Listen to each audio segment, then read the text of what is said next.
What is up, everybody? Welcome back to another episode of Too Pop to Handle. I'm your host, Andrew Nucatola, your pop culture best friend. And what the fuck is happening in 2025? What is going on? Because I feel like this year we've only been in it for 14 days. Like, we are literally in the free trial period. If this was like a subscription, we could cancel it, no charge. And honestly, I'm like, who in the world, in the universe, can help us with that? Because what the fuck is going on?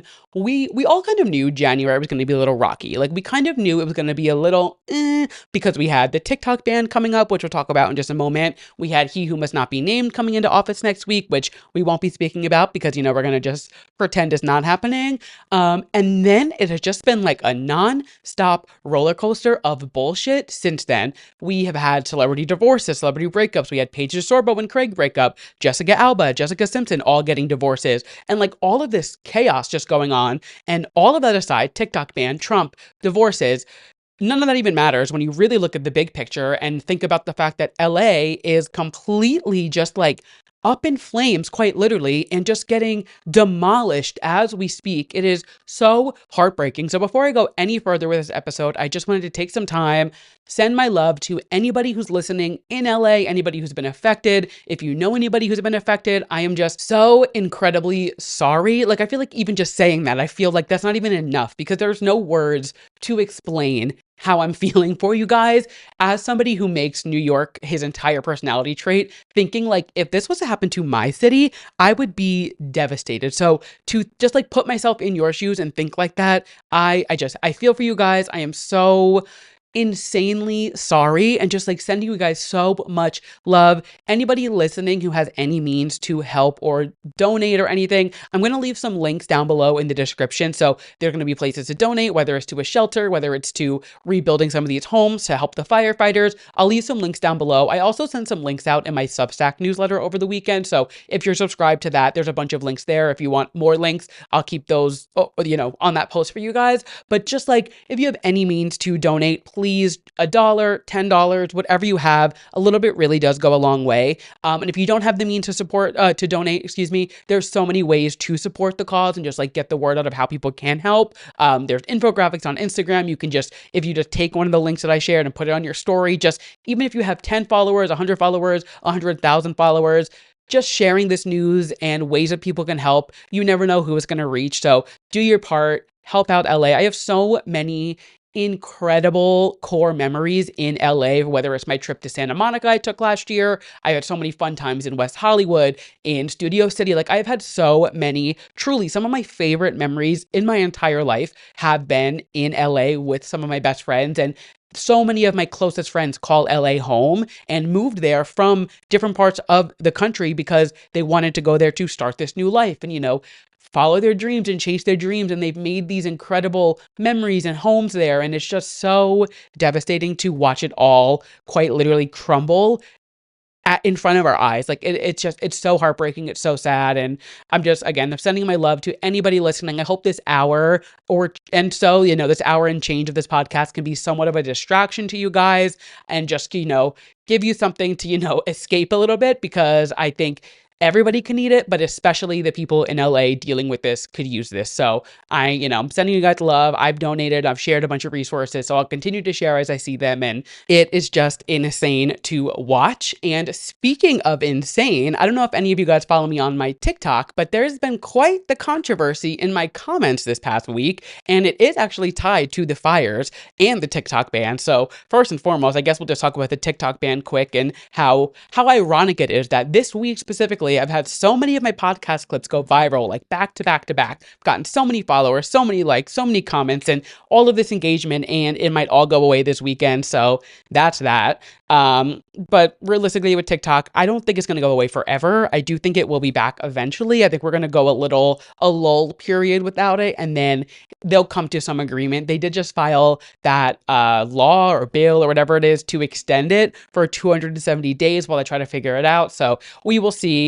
There's bigger problems in the world than this app getting banned. Obviously, I love TikTok for what it is personally, for my professional life. Like, it is a fantastic app, and I don't blame the owner for not wanting to sell it, because he has really created something so unique in the algorithm and the way that it works. And, you could have zero followers on that app and reach millions of people. Like the way that he and the entire team have really just like built this insane algorithm. It's something I've worked in social media my entire professional career, and seeing this algorithm and like the way that it really has unlimited reach is insane. So I do think eventually, if it does get banned next week, or whatever happens on the 19th, it's not going to poof and go away. But like whatever happens, I think we will get it back eventually. But it is just funny how this week I'm having so much success on TikTok on the podcast account, and of course it's getting banned this weekend. But it is what it is. I'm going to keep posting as if nothing's happening, because if nothing does happen, then at least I still have everything there. But that is, bigger problems in the world. But on the topic of TikTok, like I was saying, I posted a clip talking about how well Nikki Glaser did at the Golden Globes. And I'm standing by that. I think she was fabulous. I think she was fantastic. I think nobody should ever host an award show again. But what I didn't realize is there is an entire community of people, and I am talking thousands of people, who believe that the reason LA is up in flames right now is because Nikki Glaser mocked God on the Golden Globes. And now we are being punished, or LA is being punished rather, because of what she did and said at the Golden Globes. And now, if you were one of these people and you were listening, I apologize. Maybe skip a few seconds ahead, maybe read the room. I don't know. What the fuck are you guys saying? And what are we doing? Like,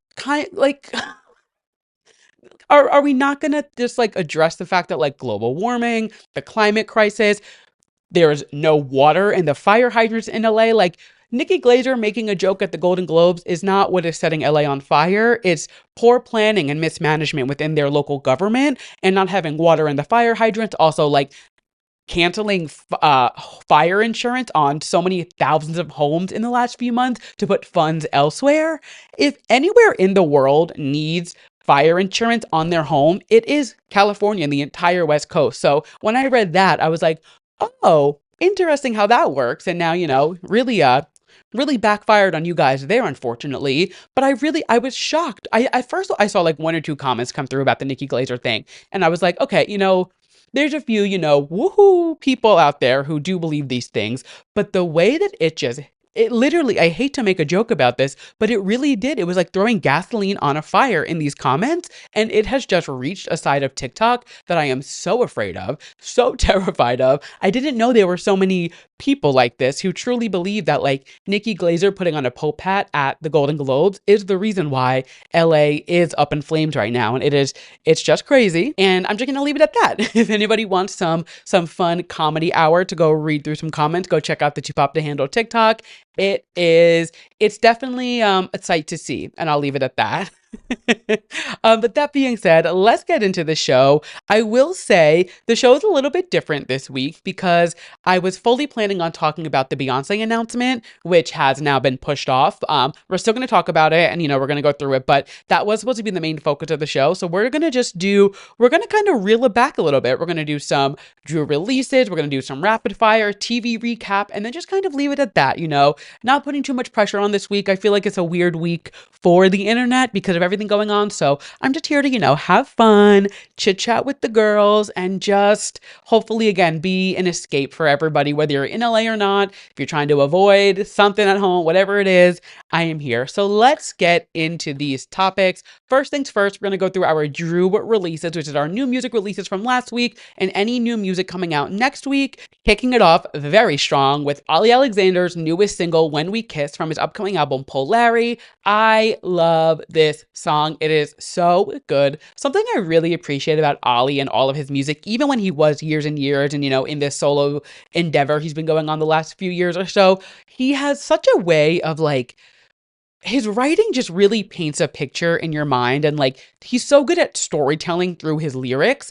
And of course, anytime there's going to be queer representation and a boy singing about another boy in a song, that's always going to hit home better for me, because if the elephant in the room, I'm clearly very gay. So hearing him just talk about these gay romances and these gay love stories and all of these things that with using him pronouns, and it just like rings home and more for me. But the gay aside, it's just a great song. I think the beat is so fun. Again, I think the storytelling throughout the song is so great. And honestly, every single he's released for this new album has been killer. And I'm really, really, really excited for this whole album to come out. It comes out, I want to say February 7th. It's like the first or second week of February. So it's coming up soon. And I am so excited for this album. If you are not listening to Ollie Alexander, if you're not familiar with Years and Years, I've said it so many times before, get familiar with his music. It is so good. And I just think this is like such a new endeavor for him in this solo act, and I'm really excited to see what he does with the rest of the album. So now is a great time to sign on and, join the Ollie Alexander fan club, because it is a fabulous place to be. And another artist that, if you are not listening to, I don't know how many times I can beg you guys to listen to Jade. Oh my God. This new single, It Girl, is so incredible. Every single she has put out is, that was such a weird sentence. Every single, that being said, every single Jade has put out is truly pop perfection. She does not miss. The beats are there. It's so much fun. The visuals, the aesthetic, everything she does is pop perfection. And I'm literally like begging her, give us the whole album, because we are now 4 singles in, and I am like, I'm hungry for more. I need the entire project. I have said it so many times, and I will continue to say it time and time again. If you are not already listening to Jade, you are missing out on pop perfection. Just like the title of her new single, she quite literally is the it girl of the moment, and I am just so excited to see where the rest of this year takes her, because it is already shaping up to be a fabulous year for Miss Jade. There is no music that I have on my radar coming out this week. I know a lot of people push their releases. I know The Weeknd pushed, like, because of the fires, and I don't think there was anybody really releasing this week anyway, so slow week for music this week. But obviously there's bigger things going on in the world than a new single coming out, so totally understand. But that wraps up our music from last week. And moving on to our pop culture moments from the week, that were just too pop to handle. Kicking it off with the big one. I mean, let's be real. When I woke up this morning and I saw that Beyoncé postponed her announcement that was slotted for the 14th, we've been waiting weeks for this. We've all had these crazy theories going on. Is it a tour? Is it an album? Is it a residency? Is it a documentary? Is it a new shampoo product? Like, there's been so many theories being swirled around the internet. And to wake up this morning and see that it was postponed, I was so disappointed, but I also completely understand. Personally, I do think that if she announced whatever it was she was going to announce today, I don't think people would take it the wrong way. But, Beyonce could do no wrong in my eyes. I'd be like, well, she planned it anyway, she was going to release it. But I do understand why she canceled it. And I do think it is probably in her best favor to have postponed this announcement, because who knows how the media would have picked it up and pushed it. And, it would have been a whole thing. And suddenly Beyonce's the devil, and she's this and she's that, and she's the reason LA's up in flames. The woohoo people really, they know how to run with a made up story. So I understand it in that sense. It is incredibly disappointing though. Like, I am very like, I was so excited to come on and talk about it with you guys this week. And you know what? It is what it is. Her mom literally lost her house in Malibu. Like, a lot of her businesses are focused in LA. People are losing their homes left and right. Like, it is not the time for Beyonce to announce whatever she was announcing. And knowing her, she's already 15 steps ahead. Like, the rollout for whatever this project is going to be, it'll still be great. It'll still be, on some type of schedule. Like, I don't think we're not going to have to wait long for the announcement. I do think we'll get it probably by the end of the month, if not early February. And I say that because there has been a lot more concrete kind of evidence coming out that it is a tour. People got an email yesterday or today from I forget the platform, one of those like concert ticketing platforms, not like Ticketmaster. It's one of those more like those like B grade kind of ticketing places that just kind of have like concert dates on the website. They got an email saying that Beyonce is playing at Soldier Field in Chicago in September. Granted, anybody, I'm sure, could probably upload that and just like make something out of it. But I do think if anything was going to get announced today, it was going to be some type of performance. I didn't think it was going to be a tour, to be completely honest. I did think it was going to be a residency. So I am curious which way she's going to go and if the Chicago date that's going around is real, if it's, someone just like fucking with us and whatever it may be. There's also the Betty Black Tour website that if you go to BettyBlackTour.com, Betty Black Tour, I think it is, .com, it redirects to Beyonce.com, but then people did their snooping, and if you go into the back end of the website, the server's only been purchased for like a week and a half, which Sacred and like the Always Been Country website were purchased in like 2021. So I think everything Beyonce has planned for this trilogy project is so far planned out, and like she really has it down to a science of how she wanted to be released. So I think anything getting announced now has been planned for a while, a lot longer than any of us could have expected it. Like I said, the Sacred website was up for like 4 years before she released any product. So she's very calculated in a, in the best way. So I don't know if that website is her or is somebody else, but regardless, there will be something on the horizon from Beyonce this year. And I'm sticking by the fact that I don't think it's a new album. I do still think it's something Cowboy Carter related, only because once again, this album is the most Grammy nominated album of all time. It would be silly to start a new era right before the Grammy start and like kind of take away from the album that is the most nominated album in Grammy history. I don't see a new album coming out. That's not at least before the Grammys. I do think maybe later this year. I don't know. I just think it'll be after the Grammys. But who knows? She's full of tricks. Who knows what she's going to do? She keeps us on her toes, and that's why we love her. But again, it is obviously very disappointing that we don't have the announcement to chat about, but it is what it is. There's been a lot of things that are already getting pushed because of this. The Oscar nominations are getting pushed. Meghan Markle's show is supposed to come out tomorrow or today when you're listening to this, and it's getting pushed to a later date. The Weeknd pushed his album. He had like an album release show that was supposed to be happening tomorrow or Friday this week, excuse me. That got pushed to the end of the year. Now people are saying Lady Gaga's next single got pushed. Like a lot of things are getting pushed because of these LA fires, which totally understandable. I think it is like not the time to be doing press or releasing things or asking for money. And that's actually another reason why I do think it might be a tour. Like whatever Beyonce had slotted for today, I think she was going to be asking us for some coin, because I do think like asking people for money right now isn't the best look. And if she was just announcing like an album or a documentary where like you can just stream it, people already have Netflix, they already have Spotify, they're already paying for it. You don't need to buy anything new. You know what I mean? And I think the logic behind canceling the announcement is because it was money driven. So I am thinking it was like a pre-sale, a announcement for a tour, whatever it may be. So I don't know. There's, it's a weird time to be alive. But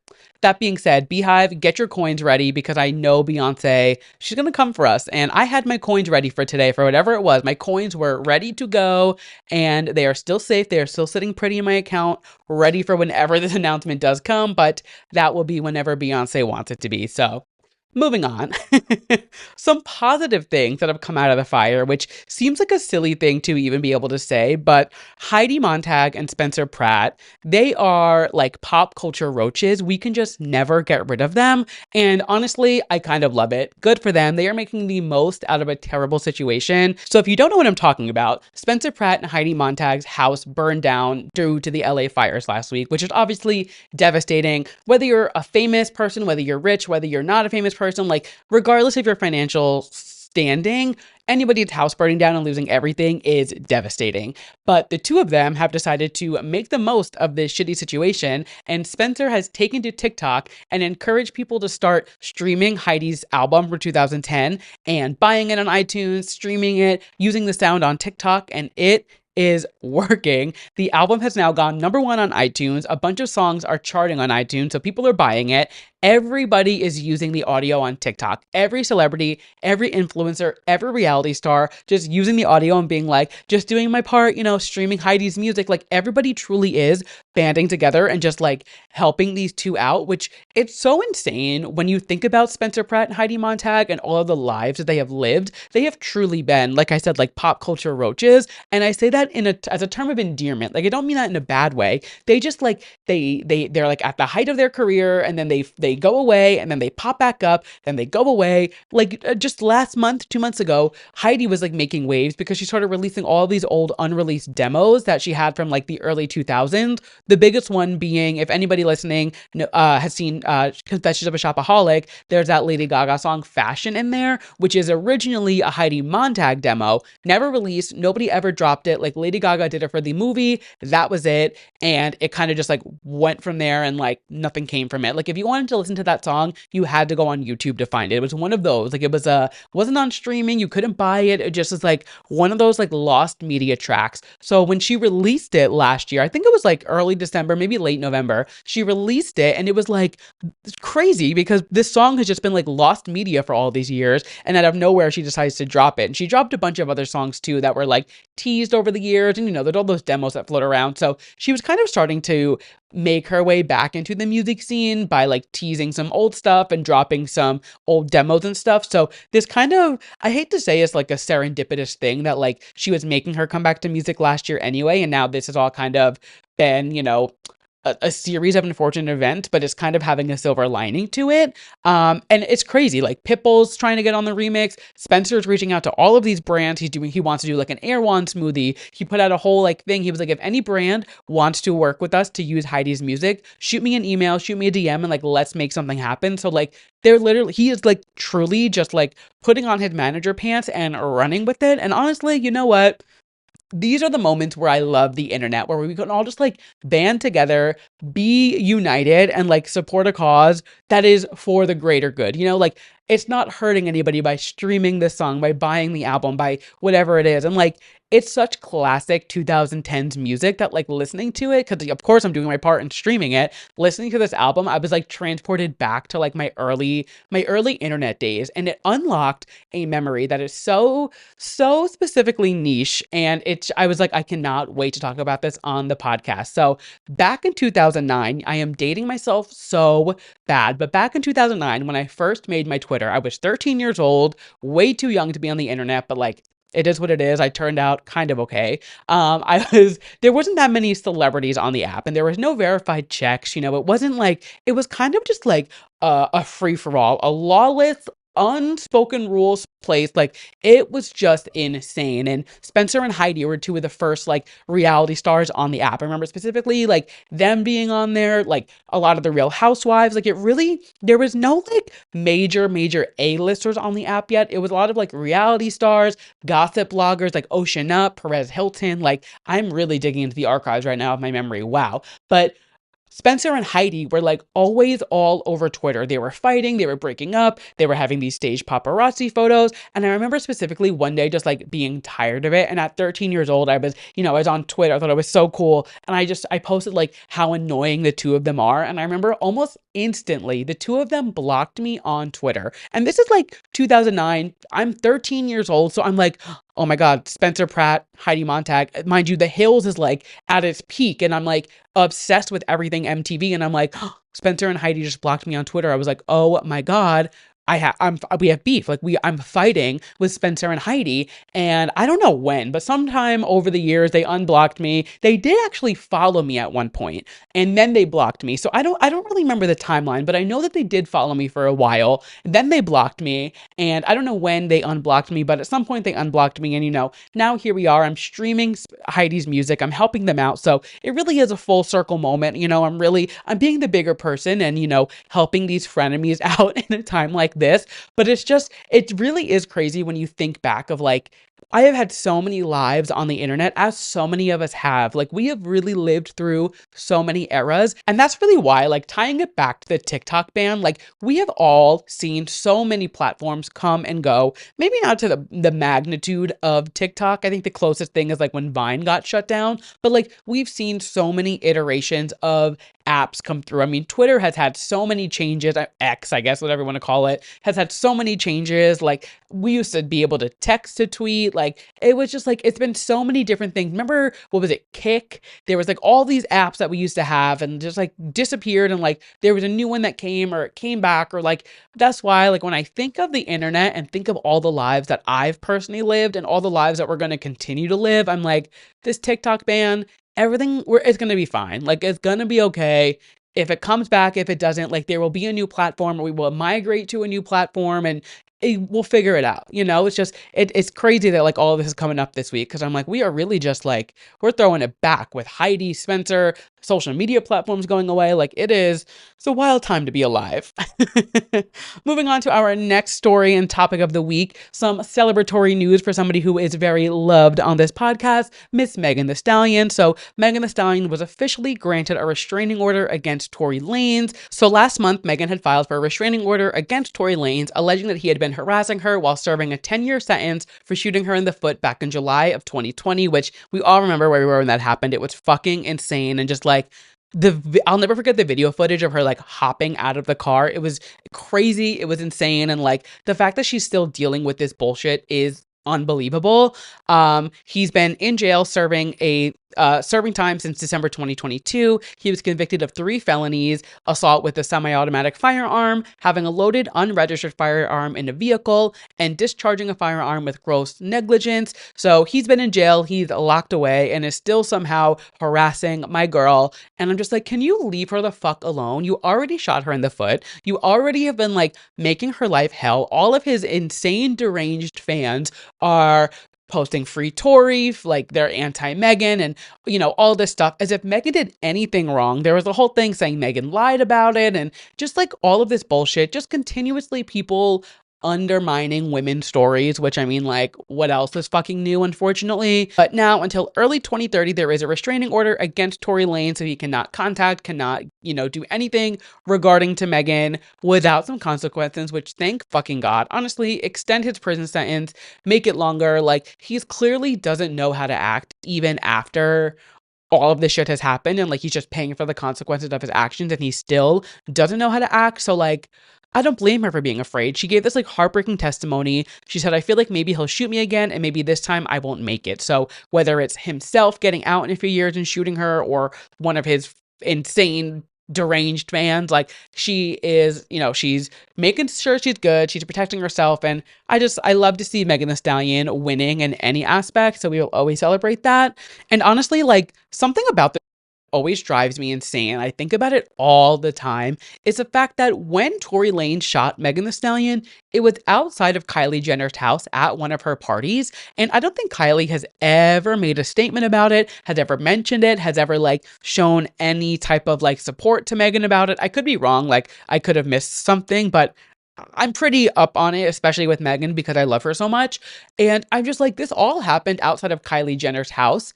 How is she not tied into this more? Or if she is, like, Kris Jenner is working hard to keep that shit under wraps, because there is no ties back to Kylie Jenner other than the fact that it was at her party. So I'm often curious, like, what does she think about this case, and how does she feel about this? Because she clearly had these people at her house and like was inviting these people in, or maybe she didn't invite them. Maybe that's why she's not vocal. I don't know. But these are the things that I think about. Obviously he is in jail. He did what is done. Megan is thriving, doing her thing. She is good to go. She's protected now with this restraining order. But like, when I really boil it down, I'm like, Kylie Jenner created this space for this to happen. What does she think about all of this, and how does she tie into it? And is she team Megan? Is she team Tory? Like, what's the vibe there? Because I could really unfortunately see it going either way. And it keeps me up at night, I'm not gonna lie. Moving on, something else that I fear is going to keep me up at night, and it's kind of tied back to Kylie, actually. Her man, so Timothee Chalamet, has been announced as doing double duty SNL, promoting his new Bob Dylan movie. And as much as I'm like into Timothee Chalamet doing SNL, I don't know how I feel about him being the musical guest. And obviously this is kind of helping his Oscar campaign. They're trying to get him in front of cameras, in front of the public, so people can see him and, his acting chops and his performance skills and this and that. But like, all I can think about when I see this story is how annoying Austin Butler was after Elvis. And I fear that if like Timothee Chalamet is going on SNL to perform Bob Dylan songs, how far off are we going to be from Timothee Chalamet having the Austin Butler effect with Elvis? You know what I mean? Like, Austin Butler was talking like Elvis Presley for like 3 years after that movie came out, and he just like would not snap out of it. And I'm just like, is Timothee Chalamet about to fall into this same thing? Like, is he about to go on like a 3-year long campaign talking like Bob Dylan, acting like Bob Dylan? What does Kylie think about this? Like, I mean, I'm all for it Timothee on SNL. Don't get me wrong. Like, he has had some golden skits on SNL, the Pete Davidson one, the Troye Sivan one. Like, when he goes on SNL as a host, it is fantastic. But I'm very curious to see how this goes with the whole Bob Dylan of it all, because I can't think of any other time somebody's gone on SNL as the musical guest to promote a movie and not like a project. And, SNL has a very calculated formula. They have two songs, the host announces one of them, and then like they have a surprise person announce the second one. Like, it's very calculated in a good way, because they have whatever the time slot is to do this live production every single week. They have it down to a science, and it is what it is. Now, Timothee Chalamet being double duty isn't that crazy. People do it all the time. Like, it's like an accomplishment at this point. So many people have done it.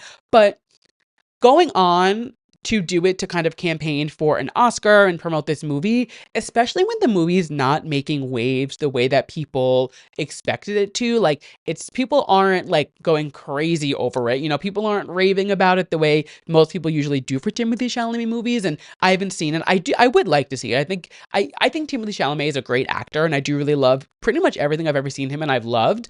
So I do plan on seeing it. I just am like, you're not hearing about this movie the way that we're hearing about other films, The Substance, Anora, Wicked. There's so many other films that are getting such bigger press moments, and I don't think it's because of the rollout or anything. I think it's just like, when something's good, it rises to the top, and when something's not good, it's not going to stand out amongst all of these insane projects. So I'm very curious to see what this does for the movie, if it makes people want to go see it more, if it backfires and maybe people thinks it was terrible. Like, I'm really curious to see how Timothee doing this works. I'm not wishing him bad, I hope it goes well, but it's very interesting to see somebody who is not a traditional musical artist going on as double duty and promoting a movie in which he's playing an artist who is still alive. That's also the weird part of it. Like, Bob Dylan's not dead. So it's like, it would make more sense if it was like Timothée Chalamet hosting and Bob Dylan as a musical guest, but they're fully doing this as like a package deal with just Timothée. It's very strange to me. I don't know. I mean, the internet is like obsessed with Timothée Chalamet, understandably, but like, I guess they want like that viral moment. They want people to clip it and to repost it. And I'm sure he'll have tons of viral clips from it. I mean, he always has those viral skits from whenever he's on SNL, like I was talking about. But I don't know if this is going to pull the weight that they're hoping it will. So I am very curious to see how the aftermath of this goes and like where this leads to for the movie, for Timothée, and like what's next, I guess, for Mr. Chalamet. And the next and final moment from the week that was just too pop to handle is, what the fuck is going on with Justin Bieber, and why is he unfollowing everybody from his original team? He has unfollowed Scooter Braun, Usher, his former manager Allison Kay, his former bodyguard Kenny Hamilton, his former stylist Ryan Good, one of his old producers, and he's just like unfollowing all of these people who have been like an integral part of his career from day one. And it's very interesting to me, and it's been kind of like a domino effect. It hasn't been like one mass unfollowing, it's been like one person a day for the past few days, and it just feels very strange. Now, obviously, Scooter Braun, not the best person in the world, so I don't blame him for cutting ties from him, and I think a lot of artists are going to start really cutting ties from Scooter, especially with him announcing his retirement from management or whatever it was last year.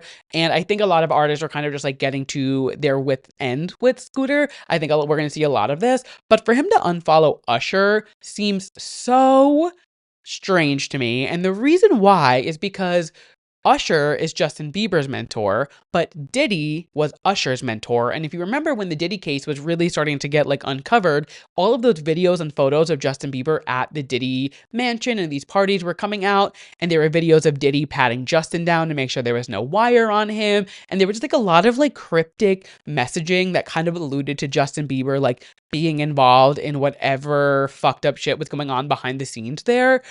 So for him to like unfollow Usher but not unfollow Diddy, it's just interesting, and I'm curious if he's going to unfollow Diddy eventually. There's also all these rumors about him doing an Eras tour and like doing one final retirement tour and like then calling it from music.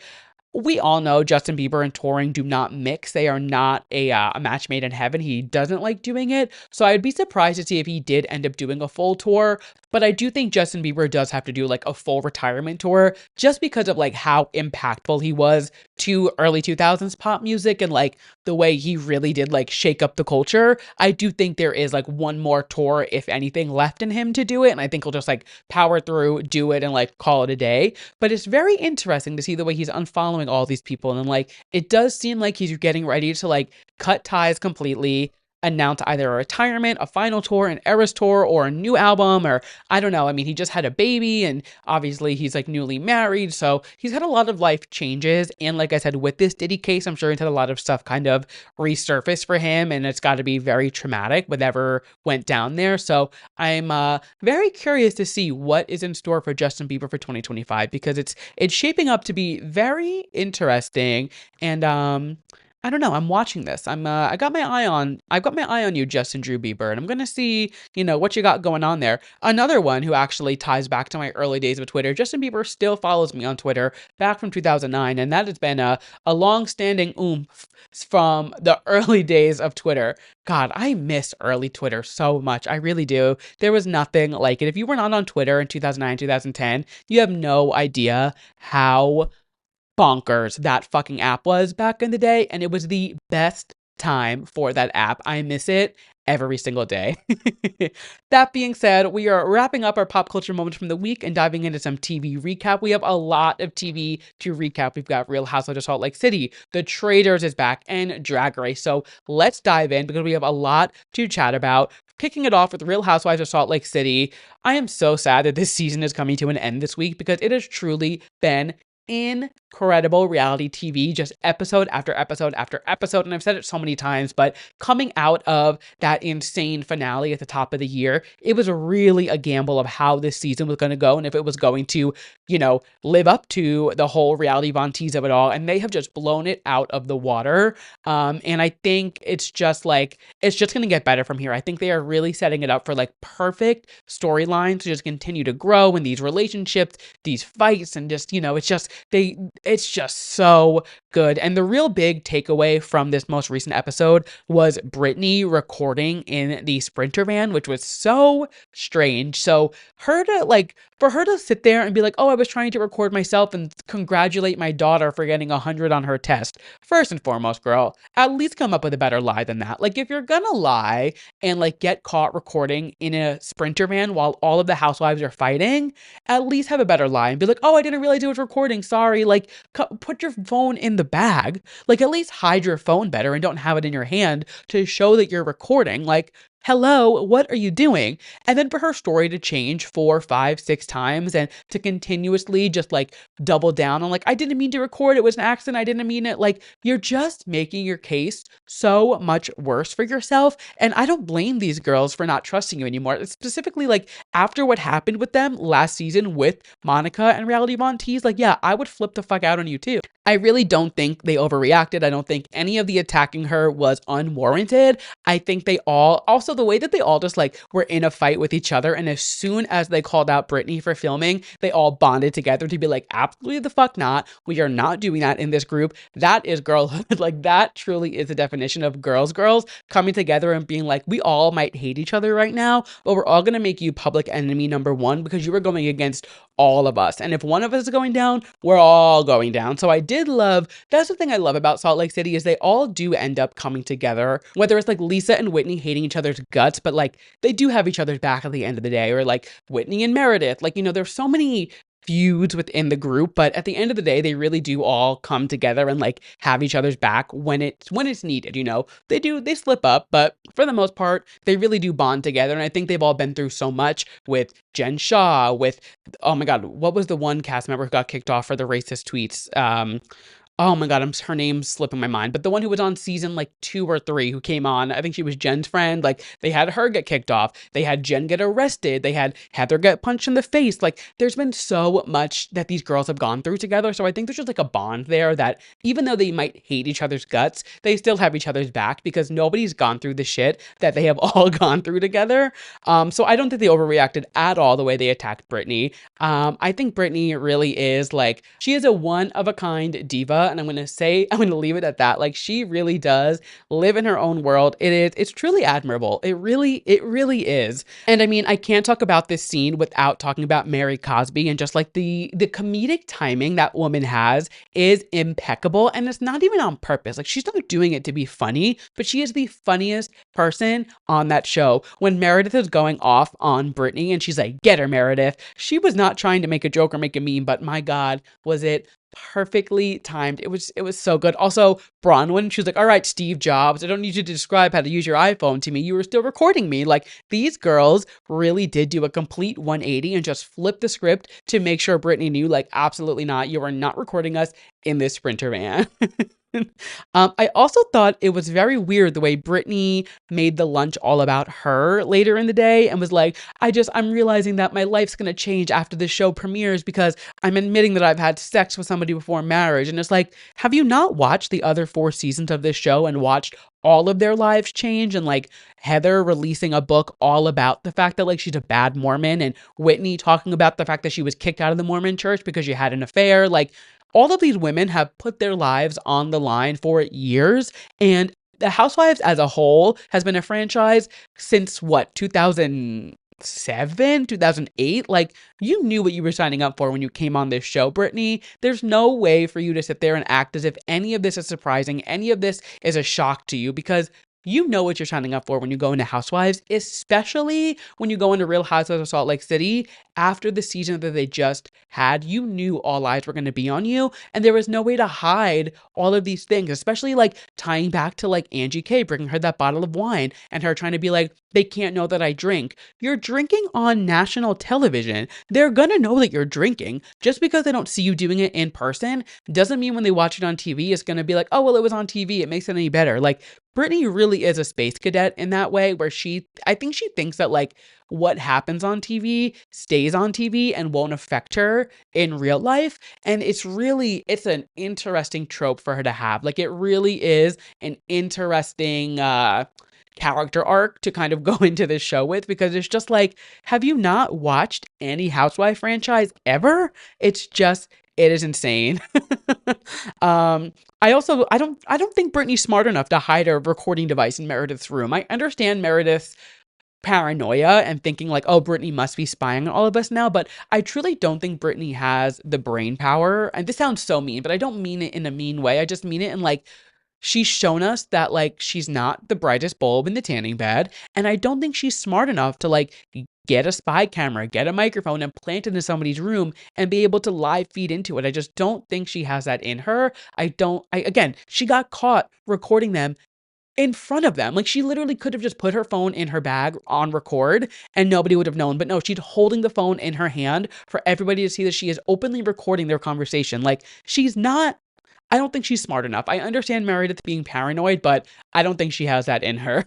So the finale is going on. I think actually it's airing right now as I'm recording, or tomorrow night. I forget what day it airs because I don't watch it live, but it is this week. So we have the finale, we have the reunion, and we will chat all about it in the weeks to come. Moving on to the next show that we're going to be recapping is The Traitors. Oh my God, I am so happy that this show is back. My boyfriend and I were watching it on Thursday when it premiered, and we were like, "All right, should we watch episode 2?" And we watched it, and we were like, "Well, now we have to watch episode 3." So we literally binged the first 3 episodes all in one night. We were exhausted on Friday, but it was worth it because my God, this season is already so good. And I'm just going to start it off by saying, voting Dorinda, oh, also spoilers, sorry, but voting Dorinda off first was such a rookie move because she was going to make such incredible TV this season. And the fact that we only got her for 1 episode is truly a disservice to all of us. And I am devastated to see that she is not going to be in the castle anymore. She was going to give us such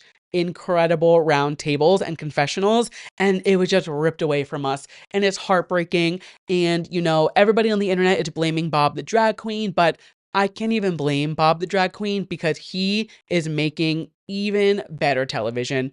Oh my fucking God. Bob wasted absolutely no time making sure everybody in that castle knew who the fuck he was, what his game was, how he's going to play, and he's doing it all while being a traitor. Like, he is playing this game so incredibly well. I will say, in episode 3, I thought he was getting a little too comfortable and like people were really starting to realize like maybe he was a traitor. But I do think that at the round table, I think he saved himself. I think he was able to talk everybody out of these like circles they were in and kind of set the line straight for where he stands and who he is, and to kind of play the game as a traitor the right way. I'm curious to see how episode 4 goes and if people are still on his tail. But I do think his roundtable on episode 3 really did kind of cut some slack on himself and like throw people off of his trail. So curious to see how that goes. But God, he is making such good television already. We are so lucky to have Bob the Drag Queen back on our TV.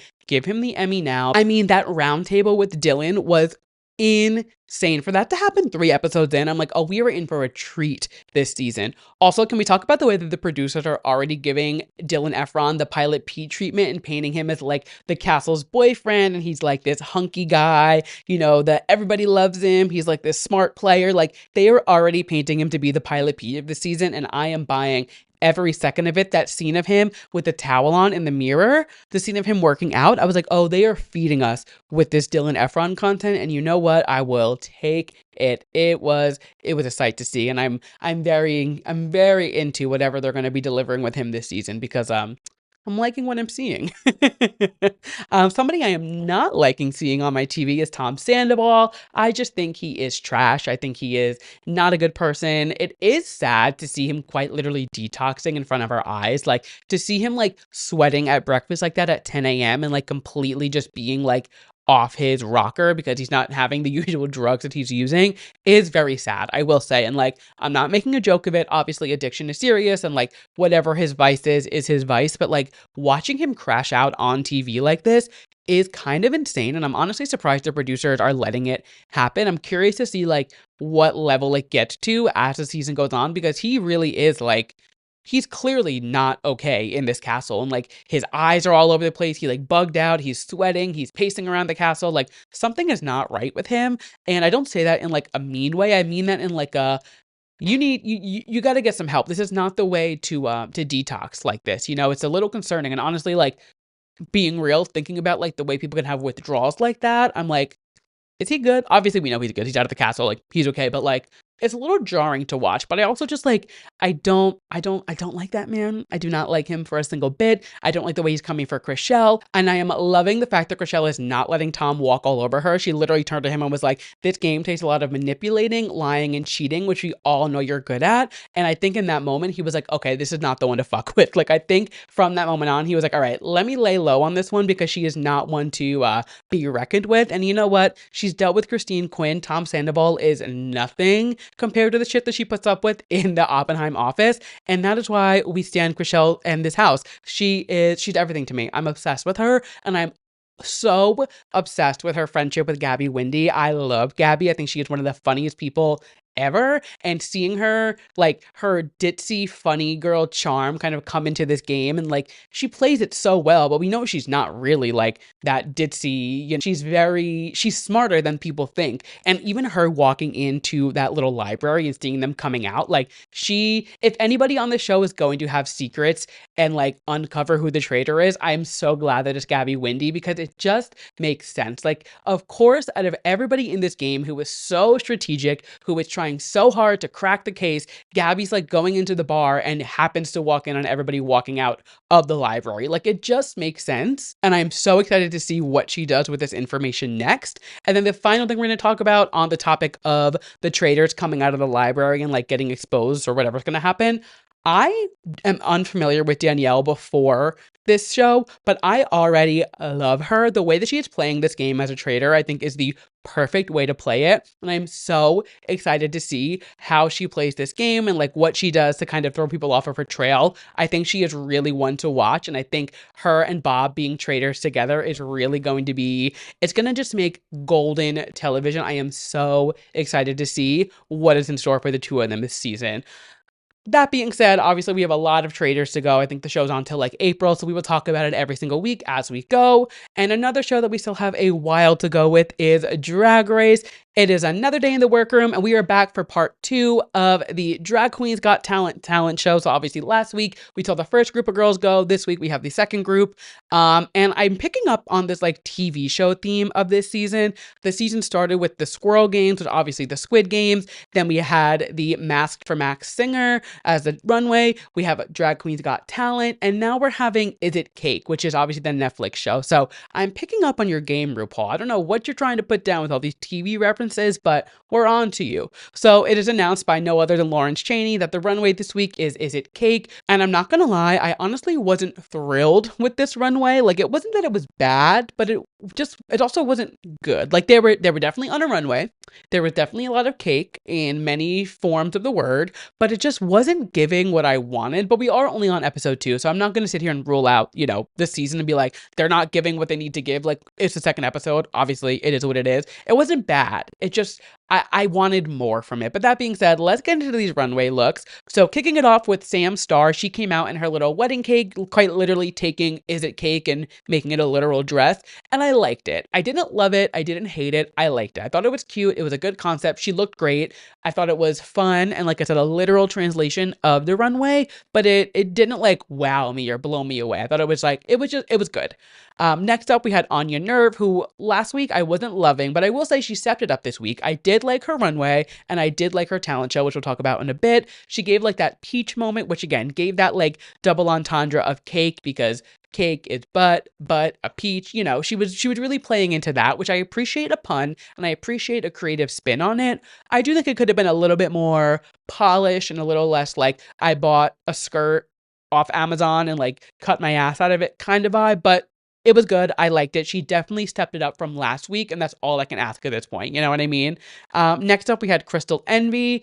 This runway, I loved Crystal Envy's idea. I thought it was such a creative way to do the Is It Cake runway, but I just wanted the execution to be better. You could see the nude illusion at her neck, at her ankles, at her wrists. Like, you could see that it was a bodysuit. Like, if she would have came out in a better matched bodysuit and a better, just like a more well executed look, this would have been an incredible runway. I mean, having the dog pulling her underwear down, like the little girl in the copper tone bottle, like, it was truly such a smart way to go about this runway. I just wanted it to be executed a little bit better, but it was good.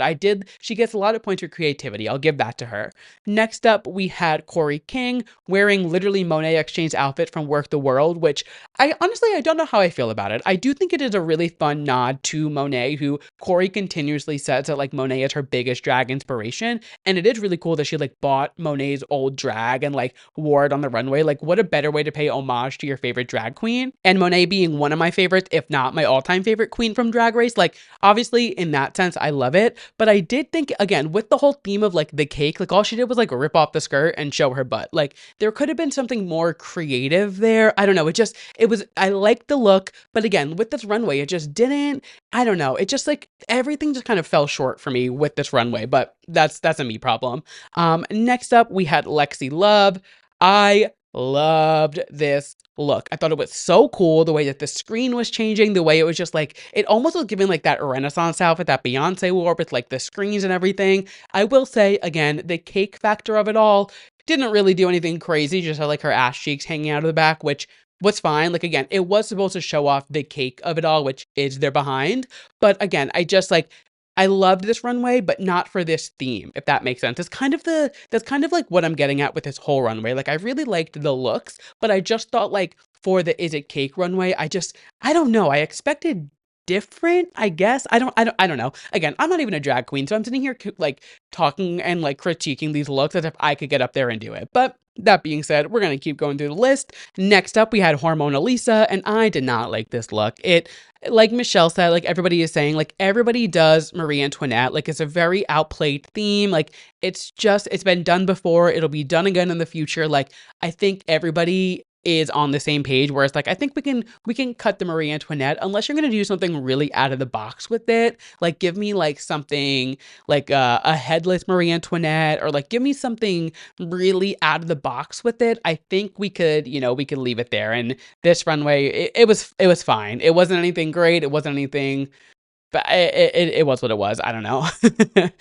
Next up, we had Lana Jarre. I loved this look. That color looked unbelievable on her. I love the cheeky little reveal, quite literally. I love the leopard. Like she looked fantastic head to toe. I absolutely love this look.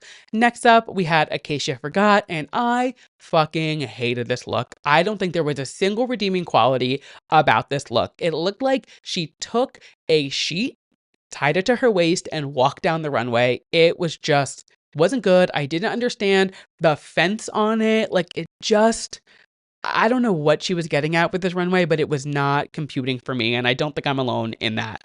Next up, we had Ariete. I loved this look. Super fun, alien, kind of like Beyonce Renaissance vibe. Like, very cool. The sleeves. I loved the curly, like, curvy kind of hair she did. Really, really cool. I'm really liking Ariete so far this season. She's one to watch, I think. Next up, we had Jules, who, again, I've just been loving this season so far. I really liked her look. I thought it was cute. Was it anything groundbreaking? No, but I think I just have a soft spot for Jules, so I'm like, I liked it for that reason. Next up, we had Joella, another Marie Antoinette, and it just, again, it didn't do it for me. She did kind of try to take it outside of the box and do something a little bit different, but it just didn't make sense to me. Like the hands on the ass, I get like the cake of it, grabbing her ass, grabbing the cake, but like with the Marie Antoinette, it just like, it was telling two different stories to me. And I just like, as a whole, it didn't work for me. It just, I don't know, it wasn't doing it for me. And I'm like, I'm good with her. I think she can go. Next up, we had Lucky Stars, who speak about outside of the box. This bitch is so kooky and I love it. She was doing cake as in sponge cake, but not just cake. She was dressed as a fucking sponge, which very much Monet Exchange, with the Monet Exchange homage on this runway between Corey King and this sponge outfit. We had to stand. I like this look a lot. That it was really, really fun, really out of the box. I do think Michelle is eventually going to get on her about like doing her kooky, crazy shit. Personally, I love it. I think it's really, really cool. But we all know Michelle gets tired of seeing the same thing over and over. And though obviously Lucky isn't doing the same thing over and over, it's that same idea of like this crazy, kooky, giant sculpture kind of art that she does with her drag that I love. But Michelle wants to see some titties, a pretty wig, and a beat down face. Like I'm waiting for Michelle to give that critique. So we'll see when that comes. But for now, I'm eating up Lucky Stars. Next up, we had Lydia Butthole Collins. I loved this look. I thought her makeup was gorgeous. I thought the dress was really cool. The way it was constructed and had like the things on the side popping out of it. Like it was just a really cool look. I thought the needles on her butt was like a fun little nod to her like kooky, Beetlejuice-esque side of her drag. Really, really cool. I really like this and I'm excited to see what else Lydia has in store for the rest of the season. Last but certainly not least, we had Miss Susie Toot. And I mean, talk about ending it with a bang. She quite literally transformed into an ass and was half drag queen, half donkey. And anybody else who did this, I would have been like, what? But since it was Susie doing it, I feel like it just makes sense. Like she is that like weird out of the box Jinx Monsoon, Willow Pill, like that weird drag, and she just owns it, and that's why it worked. I thought this was so much fun, so stupid, so silly, so campy, and it worked. It was such a fun, different way to go about the cake and the ass of it all. So much fun. Loved it. Moving on to the talent show, kicking it off, we had Sam Starr. I thought it was fine. It showed her personality. She's country, she's southern. I thought she looked gorgeous. I love the dancing aspect of it. She's very talented, but didn't blow me away, but it was good. I did like it. Next up, we had Anya Nerve. This one had me dancing in my seat. I was on the couch, like snapping and grooving. I thought this was so much fun. We're seeing more of her personality come through, and it's starting to like take that turn and like speed up what Anya Nerve has in store for the rest of the season. So I really, really like this. Thought it was a really strong talent show and is kind of opening the box of Anya Nerve for the rest of the season. Next up, we had Crystal Envy. She is such a performer. Like the reveals, the tricks, the splits, the this, the that. She did 2 reveals. Like she is on it. She is a performer. She is seasoned. She knows what she's doing. I thought this was a great talent show. Next up, Hormona Lisa. I'm not even going to say anything. It was terrible. Why are we still doing comedy as your talent show? in season 17 of RuPaul's Drag Race. Like it never works, and it's never going to work. I don't care that RuPaul handpicked you out of the book signing audience. It's not going to buy you a funny stand-up show, and like it just wasn't good. Next up, moving on. Next up, we had Corey King. I loved it. Very fun, very silly. Corey is just Corey knows who she is. Like, Corey is so strong in her drag and knows her personality, knows what she wants to push, and knows who she is. So I think this just like really shined for her. She really was able to like show who she is, like I said, in her personality and her drag and her creativity. And I really, really liked this number. I thought it was a lot of fun. Next up, we had Lana Jarre. It was good, but I've seen her in person do better performances. So I do think her nerves were kind of kicking in. I think she said it on Twitter too, that she was like, I was really, really nervous. It's just like my first time performing on the main stage. So it was good. I do really want her to shine because, like I said, I've seen her perform and she is a killer performer, and it was good. Don't get me wrong, like it wasn't bad by all means, but I know what she's capable of. So I'm so excited for her to like get out of her head and just like break onto that stage and give us the Lana Jarre fantasy that I know she has. And ending it with a bang, Lexi Love is stepping on these bitches' necks with her roller skates, and I am here for it. I am saying it right now. She is my front runner. I am obsessed with her. Both of her runways have been incredible so far this season. Her talent show was so fun, so out of the box. The way that she was flipping and splitting and moving and jiving and skating all over that stage, I was buying everything she is selling. She is my current frontrunner. I'm obsessed with her. I love her. Her colorful, fun, out of the box drag. Like I said last week, she's been doing drag for so long. She knows she's good at what she does, so she is going to just shine when she steps on that stage. Like, she is such a seasoned queen, and I love her. This is officially a Lexi Love stan account. And that's that on that. Come to find out, the top two queens of the week are Lexi Love and Crystal Envy. And obviously, I was rooting for Lexi Love. I will be rooting for Lexi Love this entire season. So I am thrilled to see her in the top two. The two of them lip sync to Alter Ego by Doechii, which, if you know me, you know how thrilled I am to see that Doechii is the guest judge on Drag Race this week. It is truly like two of my favorite things coming together and just marrying each other and making like this beautiful love story. And it was everything. I was obsessed. The two of them killed this lip sync. I thought it was so good. We find out that Lexi Love ends up winning the week, which I could not agree more with. I loved her talent show. She's the only one who really went outside of the box with her talent show and did something more than just lip syncing. And, Hormona tried, but didn't succeed. And Lexi wins, which I am thrilled about. Obviously, this is a Lexi Love stan account, like I have said time and time again. And then we have the bottom two. So we have A Case You Forgot from last week. And this week, the bottom queen is Hormona Lisa, which could not agree more with. Gonna leave it at that. The two of them go on to lip sync to Yes and by Ariana Grande, which I'm not gonna lie, the fact that they had this fantastic, perfect pop song and quite frankly wasted it on these two queens honestly kills me inside a little bit because I thought this lip sync was horrific. I thought it was so boring. There was no flavor. There was no seasoning. There was nothing fun about this lip sync. I thought it was so bad. And honestly, a throwaway for this fantastic lip sync song. Like, can you imagine two of these like killer queens lip syncing to Yes and later in the season and they threw it away on A Case You Forgot and Hormona Lisa? Yeah, I'm not thrilled about it. But we do find out that Hormona Lisa is the loser of the week. But just because she had the worst talent show and she lost the lip sync doesn't mean she's going home, because why would it? RuPaul loves a bag of tricks and she is not stopping with this season. We then come to find out that this season there is a twist and the bottom queen each week will get to pull a lever on the badunkadunk and have the chance to dunk Michelle Visage into a dunk tank and get the chance to stay another week. And of course, Hormona Lisa, the first queen up for elimination, picks the right lever. Michelle goes into the water. Hormona Lisa gets to stay another week and she gets to win a trip to Vegas. Like, I don't understand how you can lose the main challenge, lose the lip sync, pull the right lever, get to stay and win a vacation. But you know what? It's RuPaul's world and I am just living in it.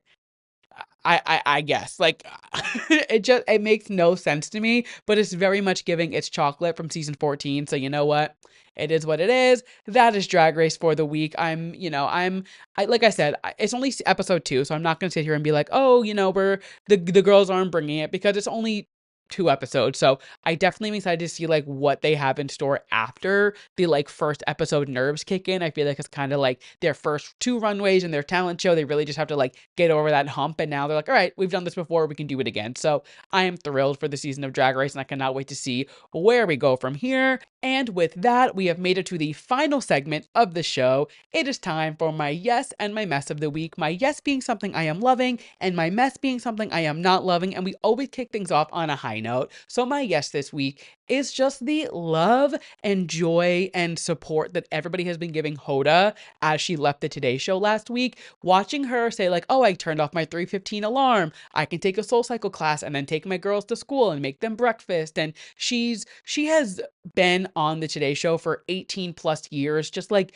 being the person who everybody turns on in the morning, whether with Jenna as her co-host or with Kathy Lee. Like, she has continued to bring us so much joy to our mornings on the Today Show, and just seeing the love and support and well wishes everybody is giving her as she leaves this like crazy milestone thing in her career. It's just so, I love to see it. And of course, it is so sad that Hoda is no longer on the Today Show, but she has paid her dues, and it is time for her to move on and do what is right and what is next. And it's so nice to see all the love and support she is getting this week. And moving on to something I am not loving from the week is Carrie Underwood performing at Trump's inauguration next week.